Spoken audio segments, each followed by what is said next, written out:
शिक्षा की नीति सरकार बना रही है और उससे जो गरीब बच्चे हैं उससे जो शिक्षा दूर होता जा रहा है, इस पर आपका क्या कहना है?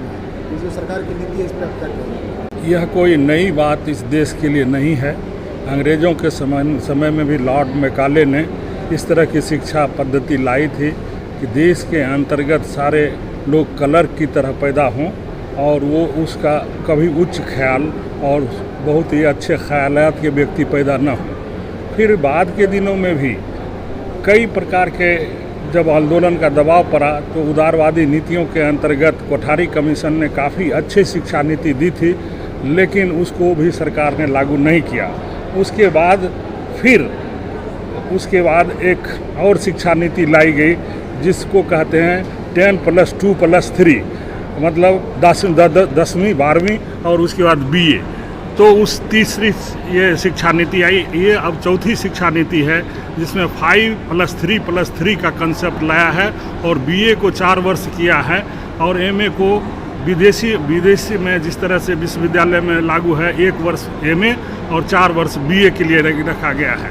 इस शिक्षा नीति का मुख्य उद्देश्य है कि लोग किसी भी तरह से ड्रॉप आउट कर जाएं और अपने आप को किसी भी हालत में रोजगार के स्तर तक नहीं ले जा सकें और अपने आप को रास्ते में ही वो छोड़ दें शिक्षा, क्योंकि 5+3+3 बहुत ही घातक शिक्षा पद्धति इस सरकार ने लाई है और इससे विश्व पूंजीवाद को सबसे ज़्यादा समर्थन मिलता है, क्योंकि ये विश्व पूंजीवाद के और नव उदारवाद जो विश्व पूंजीवाद की नीतियां हैं उन्हीं के समर्थन में ये शिक्षा नीति को लाया गया है, जिसका टास्क ये सरकार पूरा कर रही है। सर, आप नई शिक्षा नीति में त्रुटि बता रहे हैं, लेकिन माननीय प्रधानमंत्री अपने भाषणों में नई शिक्षा नीति की अच्छाइयाँ बता रहे हैं, लोगों को बता रहे हैं कि ये देश का भविष्य बदलने वाला शिक्षा नीति होगा जो 2020 का शिक्षा नीति। इस पर आपको क्या कहना है?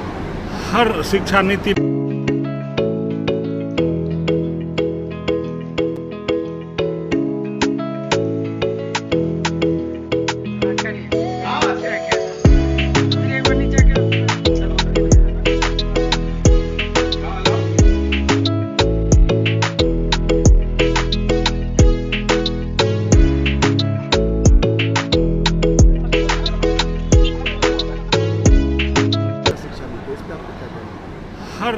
नीति लाने वाले शासक वर्ग इसी तरह के तर्क देते हैं, लेकिन उस तर्क का परिणाम क्या है?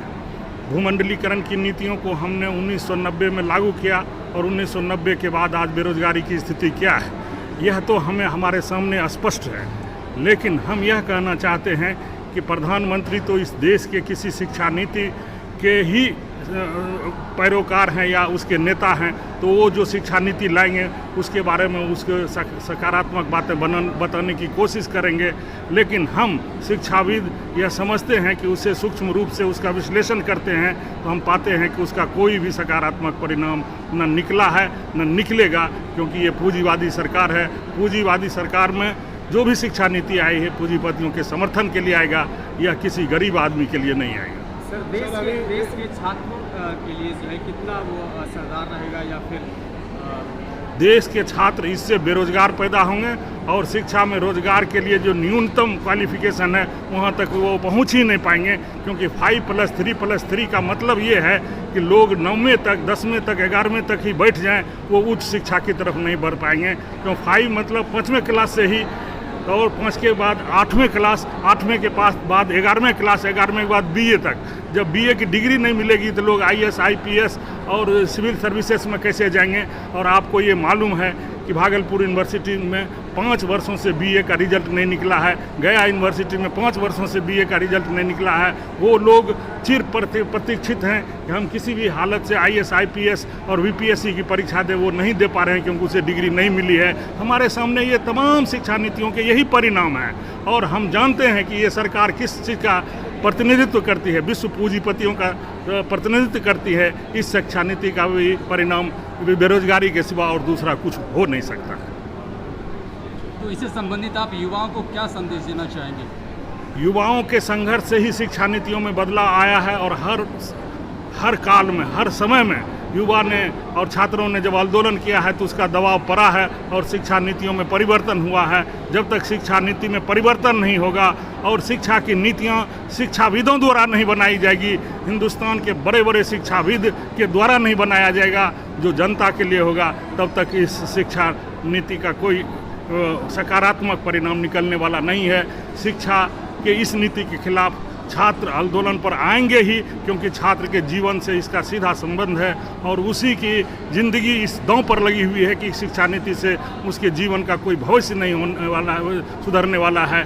ऐसी स्थिति में छात्र आंदोलन को और मजबूत करने की ज़रूरत होगी और छात्र आंदोलन के मजबूती में कौन कौन से मुद्दे होंगे वो ऑल इंडिया स्टूडेंट फेडरेशन ने बखूबी स्वतंत्रता के पहले और स्वतंत्रता के बाद भी निभाया है और आने वाले समय में भी हम समझते हैं कि इसे निभाने की कोशिश करेगा।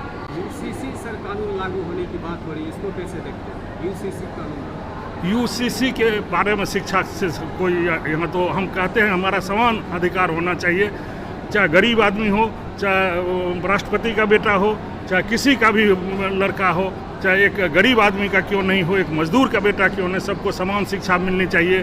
किसी धर्म के आधार पर, किसी लिंग के आधार पर, किसी भी प्रकार से शिक्षा के अंदर किसी भी प्रकार का भेदभाव नहीं होना चाहिए। यूसीसी यदि इस दिशा में बढ़ती है कि हम शिक्षा को सबको समान रूप से देंगे तो हम यूसीसी से के साथ अपना वार्तालाप और बातचीत संबंध स्थापित करना चाहते हैं, जिससे अच्छे से अच्छे सुझावों को हम दें और उसे इनकॉर्पोरेट करें और उसको ज़्यादा से ज़्यादा लागू करके हमारे छात्रों का भविष्य उसको सुधार सके, ऐसा हम कोशिश। ऑल इंडिया स्टूडेंट फेडरेशन अंतर्राष्ट्रीय स्टूडेंट्स यूनियन का भी एक बुनियादी सदस्य है। इंटरनेशनल यूनियन ऑफ स्टूडेंट्स का ये फाउंडर मेंबर है। इसीलिए खगड़िया का छात्र आंदोलन यह केवल खगड़िया को संबोधित नहीं करता है, यह पूरे देश और दुनिया के तमाम छात्रों को जो इन समस्याओं से जूझ रहे हैं उनको भी संबोधित करता है खगड़िया का यह आंदोलन। और इसीलिए इस माने में खगड़िया के छात्रों के आंदोलन का एक विश्वव्यापी मान्य है, न कि केवल खगड़िया के लिए। भगत सिंह के सपनों का देश जो आपका सरनारा है, इसको लेकर क्या संदेश आप देना चाहेंगे? भगत सिंह के सपनों का देश, जैसा कि आप जानते हैं कि यहाँ किसी प्रकार का शोषण नहीं हो, किसी प्रकार का जात के आधार पर भेदभाव नहीं हो, ऊंच नीच का भेद नहीं हो, ये तमाम चीज़ के लिए भगत सिंह ने अपने को डेडिकेट किया। AISF उसी के रास्तों पर चलती रही है और इसीलिए भगत सिंह का संदेश हमेशा हमारे हृदय के हिस्से में वो हमेशा बना रहेगा।